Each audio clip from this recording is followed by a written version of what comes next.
Standar Keamanan Data Industri Kartu Pembayaran atau PIC-DSS memiliki tujuan utama untuk melindungi informasi kartu pembayaran dari pencurian dan penyalahan gunaan. Standar ini dirancang untuk memastikan bahwa semua perusahaan yang menyimpan, memproses, atau mentransmisikan data kartu pembayaran menetapkan praktik keamanan yang ketat. PIC-DSS menetapkan serangkaian persyaratan teknis dan operasional yang mencakup pembangunan jaringan yang aman, perlindungan data pemegang kartu, pengelolaan kerentanan, kontrol akses yang kuat, pemantauan dan pengujian jaringan, serta pemeliharaan kebijakan keamanan informasi. Dengan memenuhi standar ini, organisasi tidak hanya melindungi data sensitif pelanggan mereka, tetapi juga mengurangi resiko pelanggaran data yang dapat menyebabkan kerugian finansial perusahaan, kerugian reputasi, dan konsekuensi hukum. Explain the difference between PCI DSS and PCI P2P, point-to-point encryption. PCI DSS atau Payment Card Industry Data Security Standard merupakan standar keamanan yang dirancang untuk melindungi data pemegang kartu dan mengurangi risiko penipuan kartu kredit. Berlaku bagi semua organisasi yang memproses, menyimpan, atau mentransmisikan data kartu pembayaran. Berfokus pada pengamanan jaringan, perlindungan data kartu yang disimpan, pengendalian akses yang kuat, serta kebijakan keamanan yang ketat, dan juga memerlukan kepatuhan dari bisnis yang menangani transaksi kartu untuk memastikan keamanan data pelanggan. PCI P2PE, point-to-point encryption, merupakan solusi keamanan yang mengenkripsi data pemegang kartu sejak titik interaksi, misalnya terminal pembayaran, hingga mencapai lingkungan deskripsi yang aman, mengurangi risiko kebocoran data dengan memastikan informasi sensitif tidak dapat dibaca jika terjadi intersepsi. Dapat menyederhanakan kepatuhan terhadap PCI DSS karena mengurangi cakupan persyaratan keamanan bagi bisnis yang menggunakan solusi P2P bersertifikasi. Perbedaan utama di antara keduanya adalah PCI DSS adalah standar keamanan yang lebih luas untuk menangani data kartu pembayaran dengan aman, sedangkan PCI P2PE adalah teknologi enkripsi spesifik yang melindungi data dari awal hingga akhir proses transaksi. Halo, saya Shilena Amaikailani dari kelas MC80 dengan NIM 280560082. Kali ini saya akan menjawab pertanyaan dari sesi 12 IT Service Catalog, Realizing Return Value from IT Operation. Nah, di sini saya akan membahas yang pertama ada pendahuluan, kedua ada pertanyaannya, ketiga manfaat utama penerapan katalog pelayanan IT, terus terakhir ada bagaimana katalog pelayanan IT meningkatkan tata kelola IT. Nah, pada pendahuluannya, seiring perkembangan teknologi, kebutuhan akan layanan IT semakin kompleks. Dulu, permintaan layanan IT seperti pembuatan komponen baru, seiring mengalami keterlambatan dan ketidaksesuaian ekspektasi.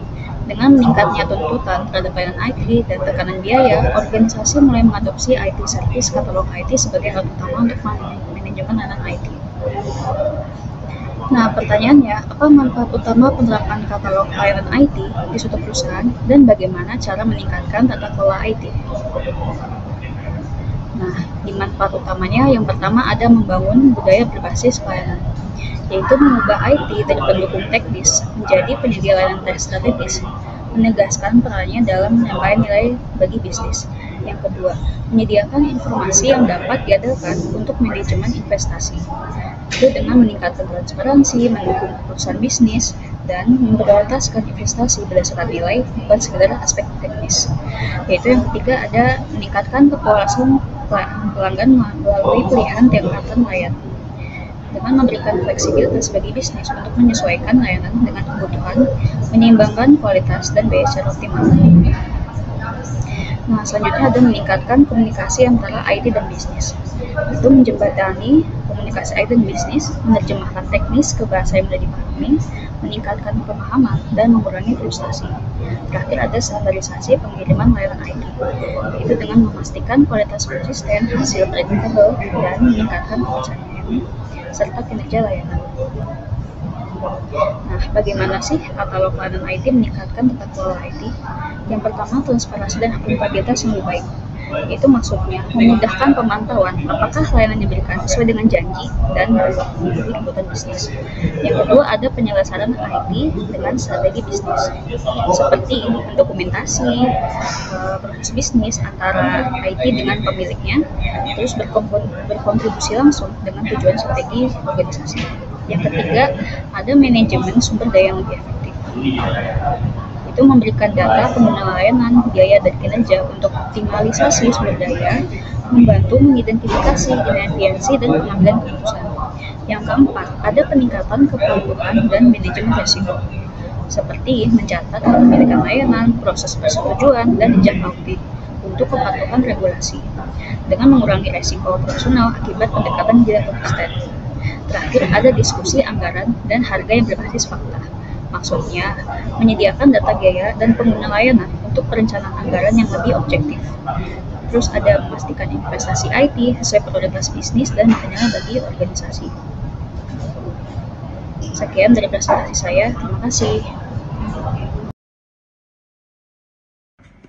Halo semuanya, perkenalkan nama saya Abkari Fakih. Di sini saya akan menjawab pertanyaan, what are the primary benefits of implementing an IT service catalog in an enterprise and how does it improve IT governance? Jadi, implementasi IT service catalog memberikan manfaat utama berupa pemetaan layanan IT secara jelas yang memudahkan pengguna dalam memahami dan mengakses layanan yang tersedia. Hal ini menciptakan transparansi, efisiensi, serta akuntabilitas dalam pengelolaan layanan IT, sehingga mendukung penyelarasan antara kebutuhan bisnis dengan kinerja layanan IT. Dengan adanya katalog layanan ini, tata kelola IT menjadi lebih terstruktur karena pengelolaan risiko, kepatuhan terhadap standar, dan pemantauan kinerja dapat dilakukan secara sistematis. Terima kasih. Halo, aku Haikal Zaidan Ali ingin menjawab pertanyaan nomor 3 tentang give comparison between ISO 9001, 27000, and 38500. Yang pertama, ISO 9000 berfokus pada manajemen kualitas dengan tujuan memastikan bahwa organisasi dapat menyediakan produk dan layanan yang konsisten, memenuhi kebutuhan pelanggan dan persyaratan regulasi, sekaligus mendorong perbaikan berkelanjutan dalam proses bisnis, termasuk layanan teknologi informasi. ISO 27000 berfokus pada manajemen keamanan informasi, membantu organisasi dalam mengidentifikasi risiko keamanan, menerapkan kontrol yang tepat, dan melindungi aset informasi dari ancaman yang sangat penting untuk menjaga integrasi dan kerahasiaan data. Sementara itu, untuk ISO 38500 memberikan kerangka kerja untuk tata kelola teknologi informasi, memastikan bahwa pengguna teknologi informasi selaras dengan tujuan bisnis, dikelola dengan akuntabilitas, dan memenuhi kebutuhan strategis organisasi. Ketiga standar ini saling melengkapi. ISO 9001 memastikan kualitas proses teknologi informasi, ISO 27000 menjamin keamanan informasi, dan ISO 38500 memastikan bahwa teknologi informasi dikelola secara strategis dan bertanggung jawab, sehingga bersama-sama mendukung organisasi dalam mencapai efisiensi, keamanan, dan keselarasan teknologi informasi dengan tujuan bisnis. Sekian, terima kasih.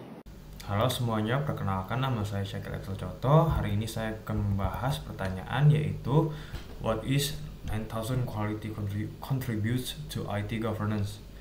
Nah, untuk jawabannya yaitu ISO 9000 adalah standar sistem manajemen kualitas yaitu QMS yang berfokus pada peningkatan kualitas proses dalam organisasi. Dalam konteks IT governance, ISO 9000 berkontribusi dengan menyediakan prinsip-prinsip yang mendukung tata kelola IT yang efektif dan efisien. Nah, ada juga kontribusi utama ISO 9000 terhadap IT governance. Yang pertama ada standarisasi proses IT, yaitu membantu organisasi dalam mendokumentasikan dan menstandarkan proses IT sehingga lebih mudah dikelola dan diaudit. Yang kedua ada fokus pada kepuasan pelanggan, yaitu IT governance yang berbasis ISO 9000 memastikan bahwa layanan IT selalu memenuhi kebutuhan penggunanya dan pelanggannya. Yang selanjutnya yang ketiga yaitu manajemen risiko yang lebih baik, yaitu dengan menerapkan pendekatan berbasis risiko dari ISO 9001, organisasi dapat mengidentifikasikan dan mengurangi risiko dalam tata kelola IT. Yang keempat ada peningkatan efisiensi dan produktivitas, yaitu proses IT yang terdokumentasikan dengan baik dan membantu dalam meningkatkan efisiensi operasional dalam mengurangi kesalahan. Selanjutnya yang kelima ada peningkatan kepatuhan dan auditabilitas, yaitu mempermudah perusahaan dalam memenuhi regulasi dan standar lain seperti COVID dan ITIL yang sering digunakan dalam IT governance. Selanjutnya yaitu yang terakhir budaya perbaikan berkelanjutan, yaitu mendorong organisasi untuk terus melakukan evaluasi dan perbaikan proses IT guna meningkatkan kualitas layanan. Itu aja dari saya, kurang lebihnya mohon maaf. Terima kasih.